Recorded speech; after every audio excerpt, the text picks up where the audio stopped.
All right. Hello, my friends, and welcome back to another episode of the Health Detective Podcast by Functional Diagnostic Nutrition. My name is Evan Transu, aka Detective Ev, and I will be your host for today's show, episode number 348 of the Health Detective Podcast. We're rolling right along here. I got two quick announcements for you guys, and I think my partner in crime, Tracy, is somewhere alive with us, so hopefully she can save me with this, because I realized we got to be shouting this one out. So the first thing I want to shout out is different than we've ever shared on the show before. It is the HICS live event in October of 2024. And if you don't know what that is, it is basically going to be the closest thing to an FDN conference that we've ever had since the actual FDN conferences pre-pandemic. So for those that don't know, we used to host them. And then the pandemic, obviously, as you can imagine, really screwed those things up. They're not profitable events. Reed's taught me a lot about them. They're like, you're lucky if you go even. So it's kind of hard to put all your effort into something where best case scenario is you go even, worst is they shut the world down and you can't have a conference, right? So this is the next best thing. This is being ran by Jeremy Maleka, who is the founder of Biocanic. And if that name doesn't mean anything, it is Jen Maleka's husband. So Jen Maleka is actually the one that got me into FDN. I love any excuse to get to San Diego. It's where I found FDN personally and met Jen for the first time. So to be able to go back in this capacity 8 years later and know so many people in FDN and do all this is going to be amazing. So God willing, Tracy's with me and can give you guys a link because it is hicks-live.com, but we have a discount code for you. So I want you to be able to check that out. Outside of that, another quick thing is shouting out our friends at northstargrounding.com. These are sheets and bed, what do you call those? Pillowcases, that would be the word, that can help you ground while you sleep. You can actually plug them into the grounding part of your outlet.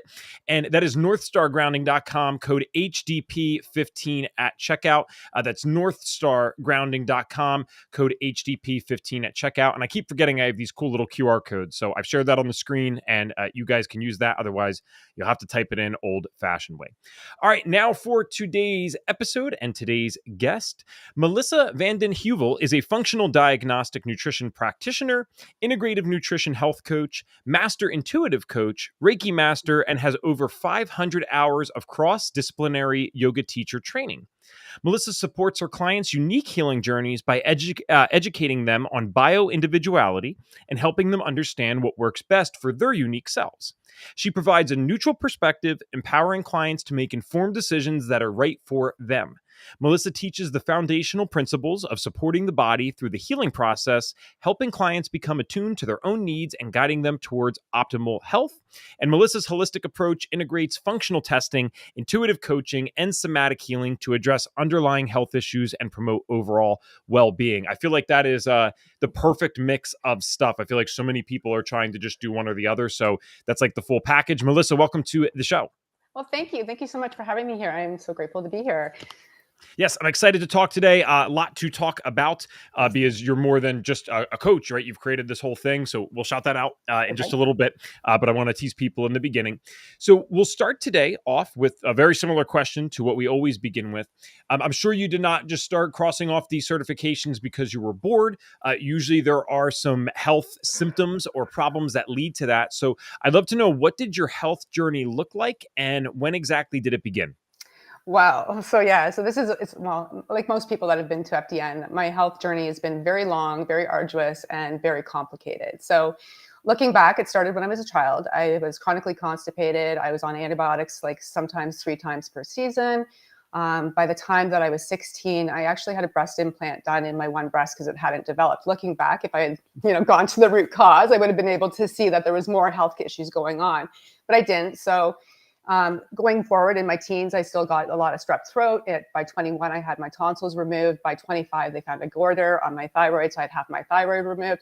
All that time, I was still within the medical system, not questioning anything, just following along like most people do, not questioning because you think your doctor knows everything. So in 2006, 2007, I started to develop chronic cystic acne. And I'd always had really beautiful skin, like perfect skin, like through teenagers, like I never had acne. So it was like, what is going on? Here I am, I think I was like 32, 33 at the time. And I'm like, there's something going on. So I went to my doctor and I was, hoping that he would run some tests, and he didn't. He literally looked at me and I think they get like about 8 minutes of appointment here, and I'm in Canada. So it was about an 8-minute appointment. He's like, well, here, just take this prescription for birth control. And that was that. He sent me on my way. And I walked out of that office and with the prescription in hand. And I was like, I had taken birth control as a teenager, and my body did not like it at all. So it was like, intuition spoke to me when I was, young, and it was like, this doesn't work for you. This isn't good. And as we know, it's FDN's, birth control can be quite, damaging long-term. So I was like, okay, I got to figure this out. So I went home and I was very devastated because, in Canada, you can't get a second opinion unless you literally take yourself off your doctor's list, right? So, because you can't go to walk-in clinic, hey, I got acne, can you help me out? Because, it's just for emergency, right? So I was on my own. So I went home and I spoke with my best friend, and my best friend was like, there's a lot of hormone disrupting chemicals in the products that we're using every day. She brought up the word phthalate, she brought up parabens, and she brought up bisphenol A. And this was, like I said, 2006, 2007. And it was like, what are these chemicals, right? And I was like, okay. So I started going through my personal care products. I started going through my cleaners, and like everything in my house, like including my canned goods, the water that I was drinking out of, everything was plastic. So every piece of makeup, every like cleaner that I was using in my house was contributing to this hormonal, what I assumed was a hormonal imbalance. So I was like, okay, I got to get rid of all this stuff. So I, had a long list of ingredients to avoid besides just, those 3 that I mentioned. And I went to the health food store, and lo and behold, there was literally, I was picking up witch hazel because, everyone's like, you got to use witch hazel on your face. So I picked up the bottle of witch hazel, and there was parabens in it. And I'm like, okay, this doesn't make any sense to me. I'm literally just reading that, this is an unhealthy ingredient, and here it is in a health food store. So I had a long list of, raw materials that I could make, from things, because I was seeing that there was a lot of, skin oils and stuff like that. So I started making a lot of my own products. And at this point in time, I was still working in sales for a company, but my skin wasn't getting any better. And it just became so hard to do sales, because you can imagine I looked pretty hideous. Like I had, it was very embarrassing. And as you realize, like, so going back to when I was 16, the reason why I got an implant is because I had low self-esteem. So getting acne at 33, like I still hadn't worked on my self-esteem, my self-love. So I was devastated. So I quit my job and started making these products and started doing more and more research. And I opened my first business, which was my first entrepreneurship.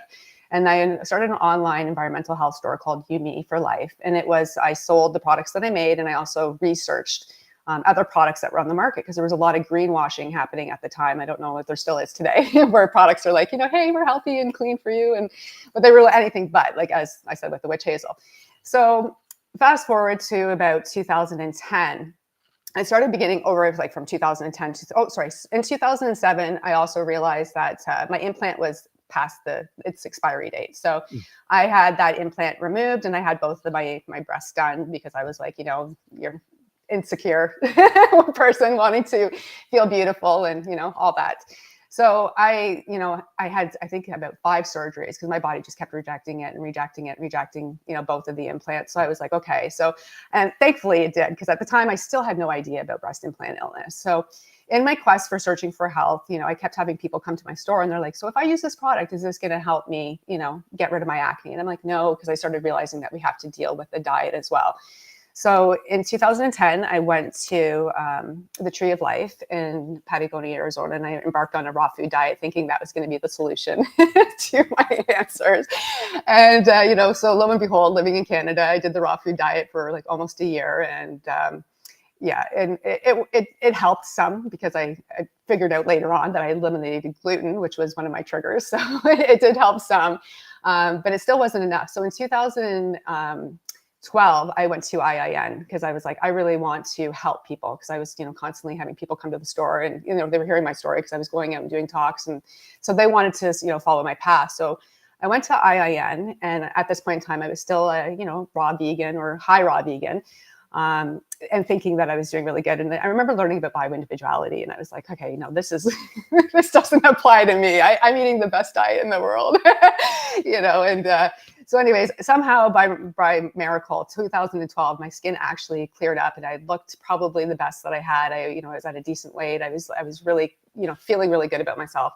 And then when I graduated, I started doing cooking classes, and most people eat gluten. So that meant gluten came back in my life, and I was, cooking, doing, preparing. So I ate a lot of gluten. So from about January till May of 2013, my skin blew up. And this time it was like way worse than the first time. Like I had like golf ball cysts, like literally like all over my face. And it was like, purple, like it hurt when I like went forward, my whole skin, like it was awful. So I tried everything. I tried, lasers. I tried, gosh, just about everything. Like everything that basically was healthy because I wasn't really into, trying chemicals at that time. I did discover that we went on a trip, and in that trip I ate a lot of gluten and my skin blew up even more. So I was like, okay, gluten's a trigger. Got rid of gluten. And then when I came back from the trip about a couple months later, I was like, okay, I can't do this. The gluten, it helped, but I was still like, it was awful. I was so embarrassed. I didn't go out of the house. So I went back to the doctor and I was like, hey, I need to see, a professional this time. So he sent me to the dermatologist. And I had, obviously, I'm a big researcher. So I, looked at all the drugs that were possible. And at this point in time, I was like, okay, maybe I'll take antibiotics because I'm desperate. Like I was so desperate for something to fix what was going on. So I went there, and the dermatologist looked at me and he just said, Accutane. And that was it. Like, he's just, here you go. Here's a prescription for Accutane. And I was literally telling him as he was writing it out and filling out the waivers and all that stuff, I'm like, I won't take this. There's like literally class action lawsuits against Accutane. And I know what it does to the liver. I know what it does to the body. And my liver is obviously overburdened. Like I've been literally spending the last, 5 years detoxing. And, so he's like, well, if you don't take Accutane, you're going to look like this for the rest of your life. And that was literally his words. And I left there with the pamphlet in hand and the waiver in hand and the prescription and all that. And I was bawling. Like I'd literally given up. And I went home and locked myself in my bedroom for the weekend and had my little pity party. And then literally on Monday, I was like, okay, you know what? There's always a solution. There's always, always, always a solution. This was, a firm belief. I still believe this firmly. So I started researching what Accutane was made of. And I'm like, okay, so everything always comes from, a herb or something, right? So I found the herbs that were, that Accutane was based on. So I started, the saw palmetto. Also at the same time, I was having a period that just wouldn't go away. So, and I had some facial hair. So I'm pretty certain that there was probably some level of PCOS happening at that time. I'm not sure for sure, but a lot of the symptoms led to that. So I went with, herbs that would help PCOS. So to control the androgens. So that seemed to help. And I started obviously getting better and better and better. And then I guess it was probably, like I said, I still had these golf ball cysts. They didn't go away. So they were still there. And I started developing a lot of chronic kind of fatigue symptoms. Like I would be working at my desk and I would just like be really tired. I had hair loss. There was a bunch of other little like things. It's so hard to go back to them. But so at the time I was doing a lot of coaching stuff. And also still doing lots of research and underground Sean Cruxton. I don't know if you're familiar with Sean. Yeah. So he was really big back then with his underground podcast, underground wellness podcast. So I was addicted to that show because it was like, I was trying to solve my health issues. Like I need to solve this. And then Carrie Peters, she had a podcast on and a webinar on, and she invited Reed in. And I was already familiar with Reed from there. And so anyways, he was, he gave this little spiel and I was like, I need this. I need to do these tests because I need to figure this out because again, I'm in Canada. My doctors give me like 8 minutes a day. All they're offering me is toxic stuff that I don't want to take. And they're not even doing any research. Like they're not ordering any tests. They're not doing anything. They're literally leaving me high and dry. And I was like, okay.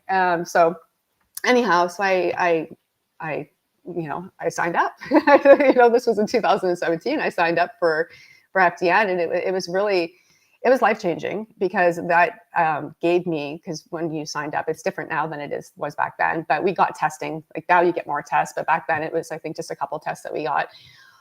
So I did the adrenal stress test. The other one was pretty unremarkable, but the adrenal stress test came back and it was like, you are in exhaustive phase. Like I was so completely like bottomed out. I was like, it was amazing. Like I'm like, okay, so this literally solved the biggest piece of the puzzle for me. And up until that point, like I was one of these people like, I am so amazing with handling stress. Nothing can bug me. I'm like, I'm impermeable. And I thought that I handled stuff like amazing. And at the same time that I was doing FDN, I was doing my 200 hours yoga teacher training out in Mexico. And so it was kind of interesting how it all happened. So the teacher at the yoga teacher training, he handed us this survey, and it was like a questionnaire, sorry, not a survey, but a questionnaire. he's like, answer the questions. So we answered the questions, and he didn't tell you what it was about, right? And so we handed him back, and like, you remembered your score, and he gave it back. And so this whole thing was about stress, and my level of stress was like through the roof. And here I am in yoga teacher training, trying to learn how to be, more zen. And it's like, thank God I was there. But yeah, it's so the stress part. So, yeah, I'll stop talking for a minute. But yeah, so that's kind of what led me to FDN. Well, this is there's a lot of overlap here. That might surprise you, but the acne thing in particular. So, just to be clear, it doesn't sound like you never took any of the Accutane pills, did you? Never. I actually still have the waiver, and I will, because they like wanted me to sign my life away. I had to sign away like two forms of birth control. I had to sign away that if even though my husband, he was, he's been, snipped, we still had to have another form of birth control. And if I got pregnant, I had to sign off that I would abort the baby. I had to go in for like liver tests and hormone testing every month, because literally it can just destroy the liver, destroy the hormones as well. And you had to sign a waiver that if you killed yourself, that it wasn't because of the Accutane, but that it was because, I was potentially depressed because I had acne. It's insane. I had severe cystic acne myself, and I've shared on this show. That's why it was so interesting. I've never heard anyone else say this. I did fill the prescription, and it was like kind of dramatic. I had this thing where I actually went to the local pharmacy to fill it. And I remember sitting in the car, and I was just like, it was almost, it's like red pill, blue pill type of thing. Like, it's like, if I take this, I have to commit. I know that. But if I don't take it, I have to find an answer still somehow, and I have to commit to that. And, thank God the viewpoint that I had at that moment in my life was, okay, I cannot possibly be in any more emotional or mental pain at this time. Like, truly, one more pimple was nothing at that point. It was awful, right? The way that you're describing it sounds awful as well. And, oh yeah, that was the other thing too. I was doing a sales job at the time. I was selling cars. Wow. And I mean, as if sales isn't hard enough, like you sit there and look like an idiot. It's no good. So I chose, I'm like, no, I'm going to figure this out. There has to be something going on here. There's no way I've tried everything possible. And these doctors, God forbid this is your first time tuning in, I want to be very clear. We couldn't be more pro Western medicine, especially when it is actually useful. But there are certain things that we condemn functional practitioners for, and this is where I would feel very confident condemning the Western practitioners, to go in there and tell you that you're going to look like this for the rest of your life without it. Even if they didn't know anything about functional medicine, that is blatantly untrue. Like, the idea that, I'm just being extreme, but the idea that a 70-year-old would still have the hormonal output that would lead to these types of cystic acne pimples, that's ridiculous. That's not going to happen no matter how unwell the person is. I've never once heard of a case like that. So it's very misleading, and it's very powerful coming from these authority figures. So props to you for doing what you felt was right. And clearly it was right because it's worked out. And then the final piece connection here that was cool was we both went through FDN in 2017. Oh, and wow. Yeah, you are right that the course could not have been more different back then. We certainly did not have 24-month payment plans. So if you guys are using those, you're luckier than you think, I promise. Right. And we only got 2 tests. You're right. We got the BH205 and the BH101s, which was the hormone test. Yep. So yeah, I was an exhaustive as well. So it's not surprising. So just to be clear, so I have the journey right here. 2017 is when you went through FDN. How long had it been that you're dealing with some type of stuff before then? Because this sounds like a while. It started in 2006. I quit my job in 2007. So it was basically a decade. Wow. All right. Yeah. And at what point, because I'm not sure if it was FDN or if it preceded this, you said that you did the raw food diet for a year. Now, some people will like just kind of cheat, and that's what counts as them being off the diet. Like, when did you fully say, I am no longer like a raw food person? So we went to FDN. We went to the Tree of Life in February of 2010. And up until September of 2010, I was like 100%. Like, there was nothing from a package. I spent my days in the kitchen. It was literally like, because it was so much food preparation, like cleaning the vegetables, and then doing all that. And so it was probably that. And then I went high raw because I still had the belief that, because I'd been in that education field like for a long time and been programmed. I don't mean to say programmed, but that it was the most healthiest diet. It was like high in enzymes and stuff like that. So I really wanted to get back to raw full time. So I stayed high raw. I would do like in 2015. That was at the end of my journey of being like high raw vegan vegetarian. And I ended up gaining about 30 pounds doing smoothies, juices, and salads. So I would have a fresh green juice for breakfast. I would have a smoothie for lunch, and then I would have a big salad for dinner. And that's like basically what I did, like Monday through Friday. And then on the weekends, I would let myself have a pizza, but it was a gluten-free pizza. And there was a little bit of cheese on that. But like, other than that, like I was pretty much like, just mostly vegetables, raw vegetables. And I became so inflamed, like my gut. I ended up having to do meat therapy. I had read about some Buddhist monk meat therapy where they do 4 ounces of red meat every day for 14 days to help rebuild the gut bacteria. And that's actually what happened, is that I destroyed my gut. Like, so my gut was already probably a little bit ruined going into that diet. But, and then obviously getting off the gluten, it helped heal it a little bit. But then when I went back and had gluten occasionally, as we know, gluten has that, a reaction for up to 6 months and, can keep happening. So it just, the inflammation, I'm an O type blood. So, eating primarily vegetables really wasn't the best, for my digestive enzymes or my digestive fire.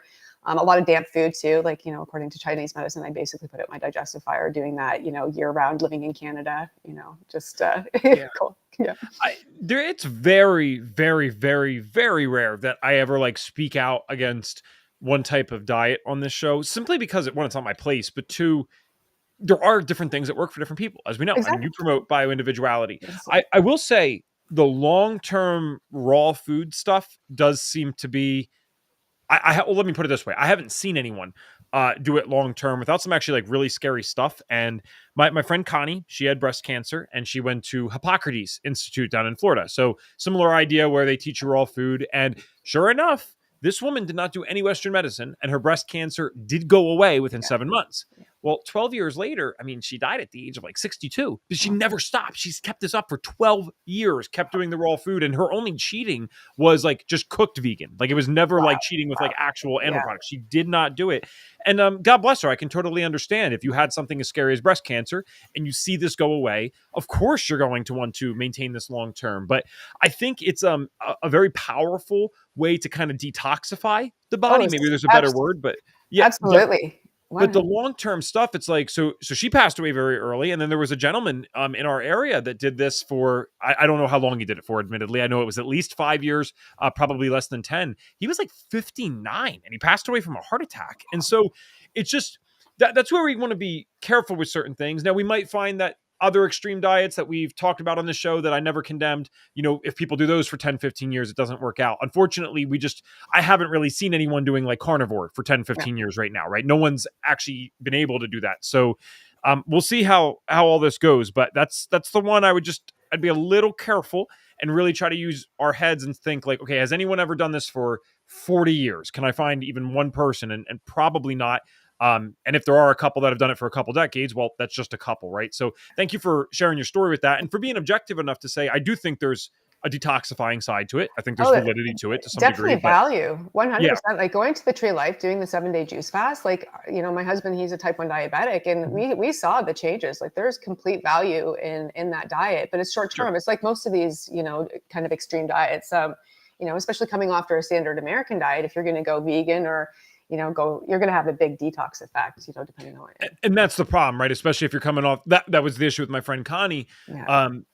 Again, may she rest in peace. It's like she is coming off the standard American thing. And it's like, well, I'm not saying everything would have reversed cancer. That's not what I'm saying, but certainly she would have felt better on almost any type of diet that's not standard American. Like we're really starting with some of the lowest of the low. So we'll move on from that. So in 2017, you go through FDN. I definitely know we're not promoting raw types of vegan stuff or anything like that here per se. So what was your perception as you're going through the FDN course? Did you find that it was challenging to go through because it was maybe still, kind of poking at your paradigm, or were you very open-minded to it? I'd love to know more about that.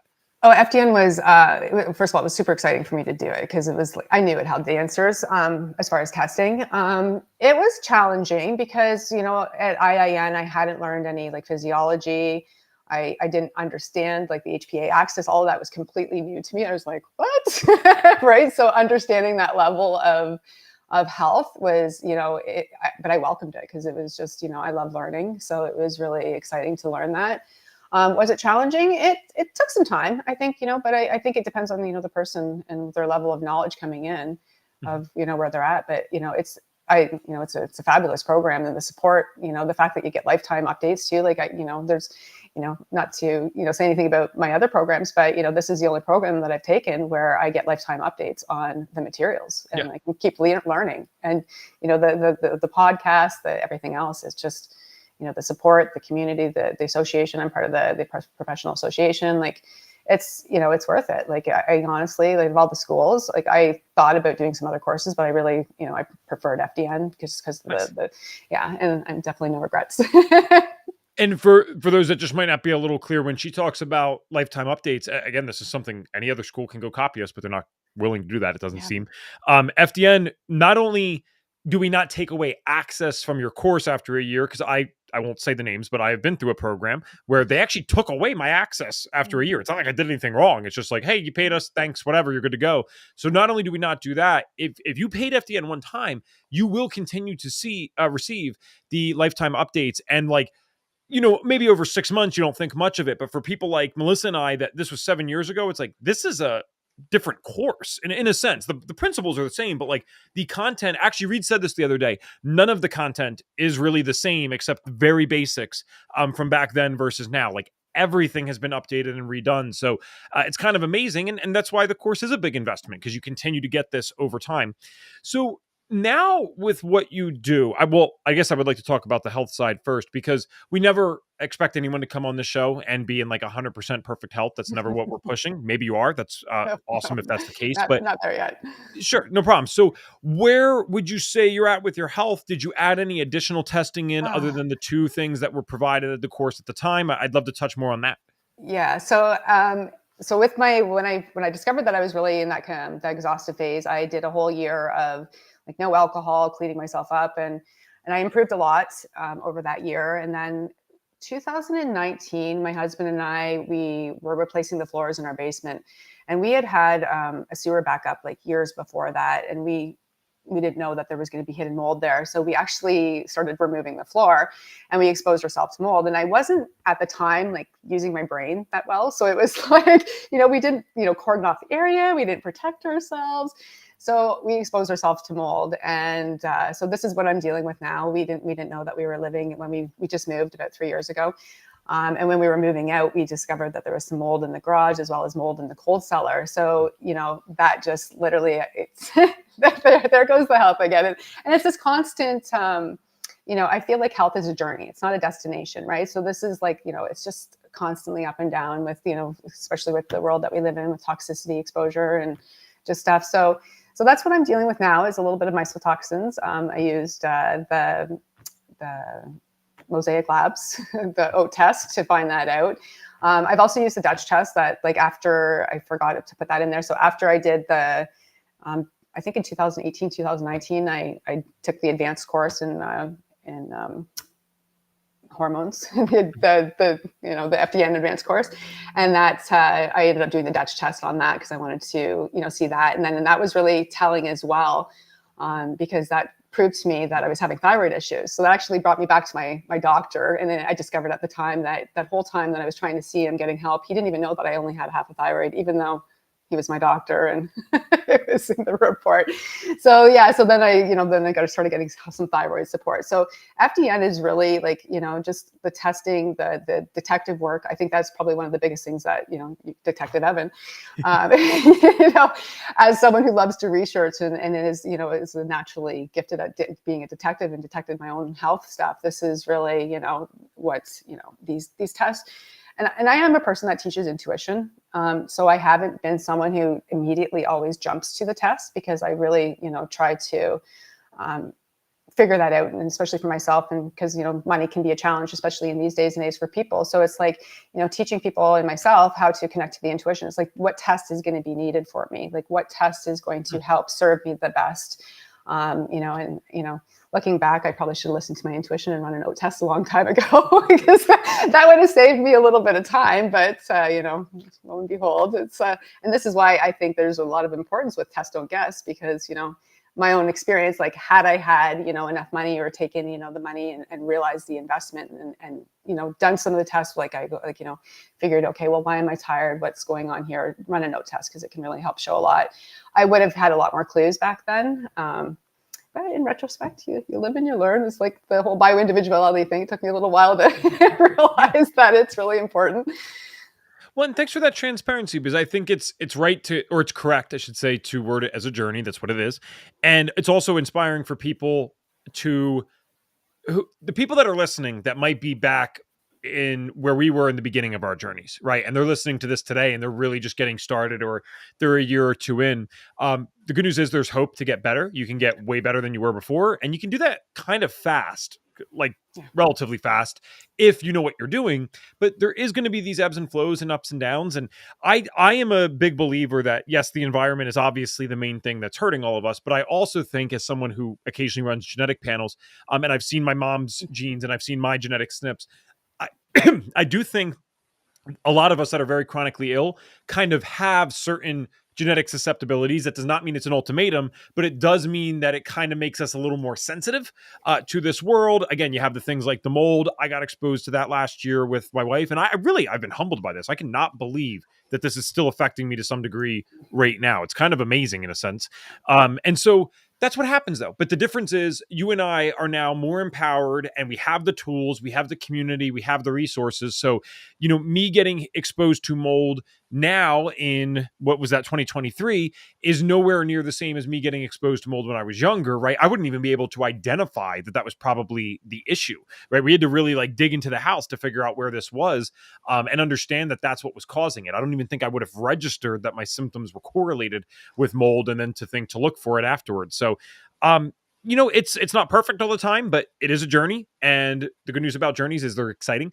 They have these times where, you're on podcasts sharing cool stories. And then there's times where it's like, holy crap, am I taking 2 steps back here? But the bottom line is I wouldn't trade it for anything. And I don't think you would either, to be able to serve people at a higher level, which, speaking of that, I want to talk about how you're currently serving people, because you created this Awakened Health Academy. And when we were talking off air about how much effort went into this and how much time is involved to complete it, I mean, that is no small feat. I've created some small educational things for FDN. That's a lot. So let's talk about what Awakened Health Academy is, what it entails. Give us the whole spiel. I'd love to know more. Okay, so the Awakened Health Academy is basically a summary. It's a year-long journey. It's a 12-month journey into health and personal sovereignty. So it's really teaching people how to take back their personal power as well as their health sovereignty, connecting to the intuition. It's for people who are awakening.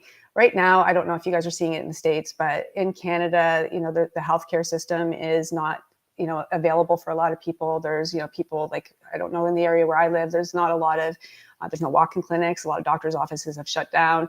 So I actually saw this coming a while back, back at the beginning of COVID. I saw this coming, and originally we had smaller programs. I had a lot of this program did come from some other programs that I've had over my course of coaching.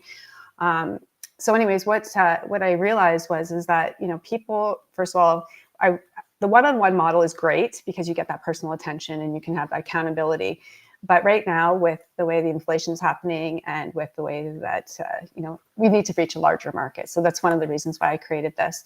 Also, too, we wanted to be able to help people create healthy habits without having the stress. So it's divided into 12 months, and it's using the principles of DRESS, which we learned in the FDN. So diet, exercise, rest, stress, supplements.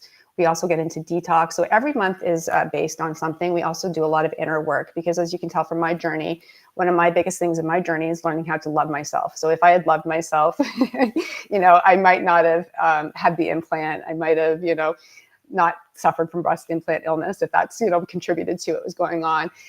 So there's a lot of self-love there, personal power, and then also too, it gets into sleep. So I found when I was working with people one-on-one, getting compliance, you're trying to give them, you have a 6-week or a 12-week program that you're working with, or sessions with them, and you're coaching them, and you're giving them these things. And the compliance was often it's too much to get them to do all at once, and they're overwhelmed. So I was okay, we need to create something that's going to be baby steps. So each month is dedicated to fixing, or not fixing, I don't mean that, but to addressing one area. So the first month is about inner, doing the inner work, remembering who you are, what makes you happy, like what your goals are, like connecting to intuition, because a big part of the academy is about becoming the observer of your own reality, because we are our own best doctors. Like when I was going to the doctor and I was like, there's something wrong with me, they're like, no, there's nothing wrong with you. But I knew there was something wrong with me. And I've heard that a lot. Like, people are going to the doctors, they're like, there's something wrong with me. They're getting the blood test back and they're like, yeah, no, you're in the zone, everything's fine.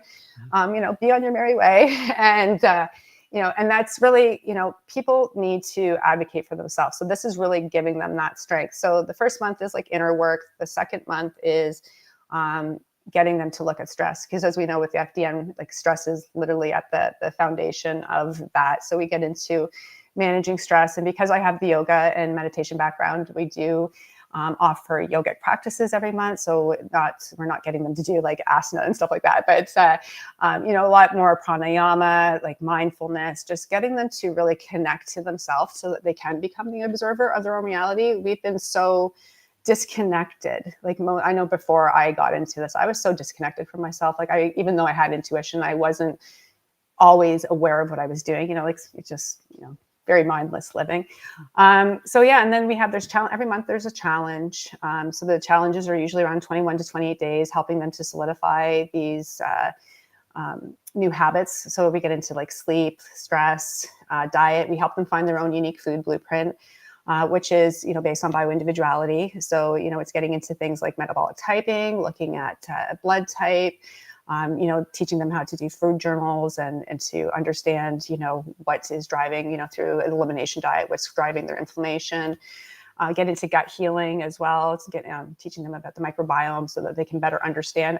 I found for myself, and it might not be for everybody, but I found that once I had a better understanding of what I was doing, like if I had a better understanding of the food and the foods I was eating, if I had a better understanding of why sleep was important, why, having, blackout shades was important or something like that, it made me more adapt to want to do it. Right. And then, going back to this whole journey thing, the journey that I've had, even though it's been really, there's times when I wanted to give up and I wanted to break down and cry, it's been a joy. Like when the journey to self-care, like when we start taking care of ourselves and we start loving ourselves, there's a feeling that you get that is, it's joyful. Like you said, it's like, you said you wouldn't change your journey for any other thing. And it's the same thing for me. It's like, my life that I had before I got sick, it was okay. Like it was good, but the journey that I've been on since then, I've experienced so much more in my life through being sick than I have, and that's through the healing process. Like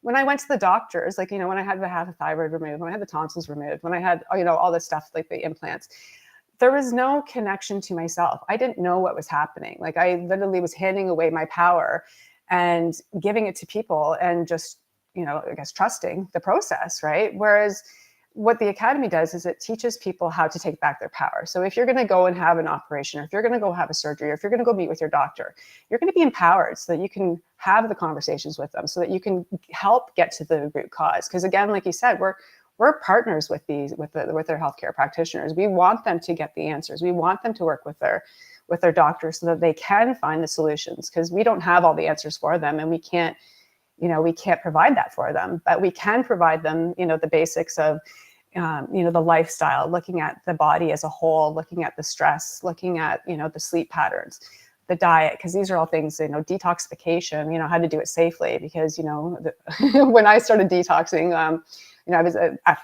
with breast implant illness, you get a lot of parasites and stuff like that. So my early journeys, I was very full with parasites.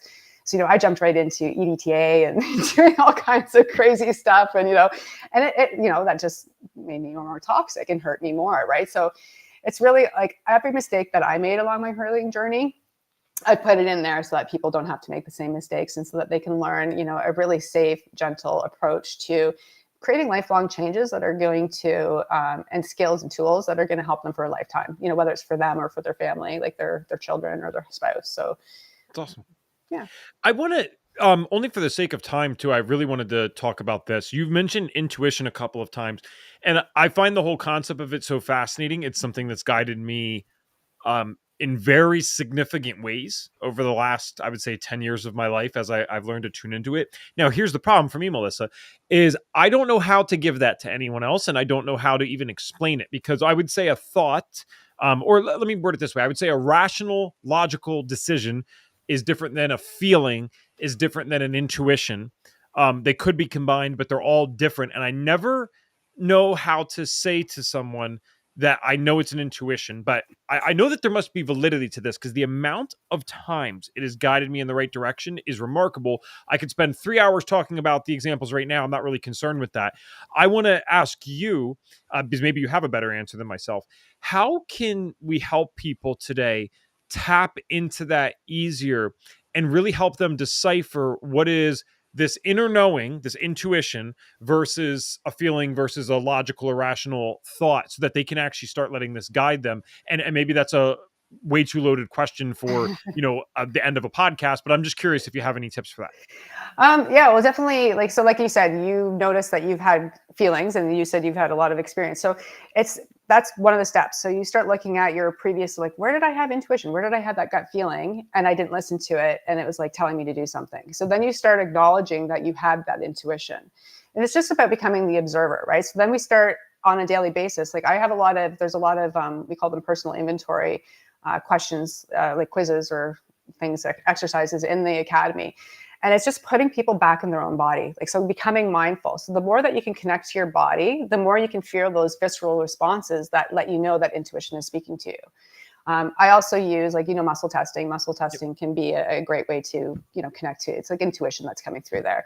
So I teach using a pendulum. So it's energy testing. So that they can use a pendulum to get their answers. So that's another tool that you can use to help to, start finding out your intuition.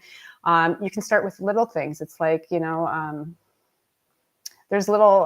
actually little things that you can do. Like, how you see cards and stuff like that. But I feel like it's just more like connecting to yourself and then becoming the observer, noticing when your intuition was correct before, acknowledging it, go, yeah, like, look at my intuition. It was correct there. That's amazing. Because I think for most of us, we have been taught not to trust our intuition, right? Especially, school, doctors, all that stuff. It's like, I feel like there's something wrong with me. No, there's nothing wrong with you. You're just crazy, right? And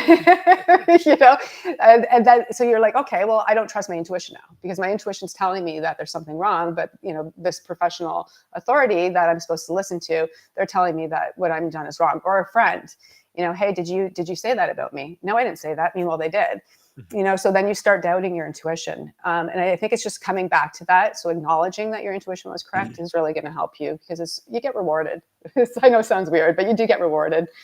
Well, yeah, no. When it works, it's like, it's obvious. And so I like that, taking kind of the inverse, because if someone's not aware of it right now, they probably do have these little hints and ideas and little pulls towards something, and they don't do it. And then they see the negative consequences of it afterwards. I always swear, I shattered my foot at like 21 years old, and it really screwed up my running for a while. It actually, it took a decent toll on my life, because I just really could not do much physical activity. And so, obviously that can lead to a lot of mental stuff. And I'll never forget, because I just felt like I should go ride my bike that day. I felt that that's what I should do. But then there was open play drop-in basketball at the YMCA. And it sounds so silly. It was just like dumb. It's like, I should go ride my bike. I'm like, I'm not riding my bike. I want to play basketball. And so I went and played basketball. And sure enough, a few games in, completely shattered my foot. And it had this great effect years later. So that like instantly comes to mind. And then you start to doubt yourself afterwards. You're like, did I really think to ride my bike? Like, is that actually the pull? So I think, even when it doesn't seem to make sense, you got to just trust it a little bit. And now I wish I could describe it in better words, but it's a knowing. That's really the difference. A feeling to me almost has some emotion tied to it. A logical thought is like, okay, like, 2 + 2 = 4. You've thought about it. It's like, it's almost like knowledge has been given to you, and you're just like, oh no, I know this. So there could be an emotion attached to that, but the emotion doesn't precede it. And that's kind of the difference of the feeling. I'm just like, oh no, I know that's right, or I know that's wrong. It's really crazy. And then it kind of, it makes you wonder, why not all the time? Why not everyone? What? I don't know. Like, I could ask a million questions about that. I'm fascinated by this stuff. Yeah. If you can't tell, I really, yeah.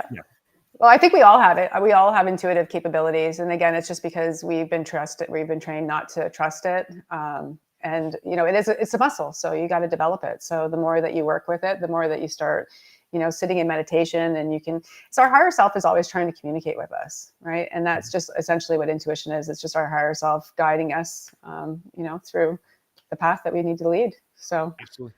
Melissa, and just to be clear, because I actually don't know this myself, so yep. I apologize.